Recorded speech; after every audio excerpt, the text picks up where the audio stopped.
बहुत समय पहले एक हरे भरे जंगल में एक छोटी मगर गोल-मटोल चिड़िया रहती थी। उसका नाम था मोती। वह चंचल भी थी और बहुत समझदार भी। सब जानवर उसे प्यार से मोती चिड़िया कहते थे। मोती दिन भर अपने दोस्तों के साथ उड़ती, गाना गाती और सबकी मदद करती। उसकी प्यारी सी चहचहाहट से पूरा जंगल गूंजता रहता। सूरज का चेहरा एक दिन की बात है।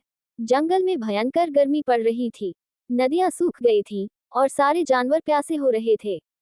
मोती ने देखा कि एक छोटा खरगोश बार बार जमीन पर खुदाई कर रहा था। मोती बोली, अरे खरगोश भैया, क्या कर रहे हो? खरगोश बोला, मोती बहन, बहुत प्यास लगी है, पर पानी कहीं नहीं मिल रहा। मोती चिड़िया को ये सुनकर चिंता हो गई। वह तुरंत ऊपर उड़ गई और दूर दूर तक देखने लगी। काफी देर बाद उसे एक छोटा सा पानी का तालाब दिखाई दिया, जो एक पहाड़ी के पीछे था। वह झटपट नीचे आए और सब जानवरों को बुलाकर बोली, मैंने पानी देखा है, चलो मैं सबको वहां ले चलती हूँ। लेकिन छोटे छोटे जानवर रास्ता पार नहीं कर पा रहे थे। तब मोती ने पत्तों और लकड़ियों से एक छोटी सी गाड़ी बनाई और हाथी, भालू और बंदर की मदद से सबको उस तालाब तक पहुंचाया। सबने पानी पिया और चैन की सांस ली। शेर राजा बोला,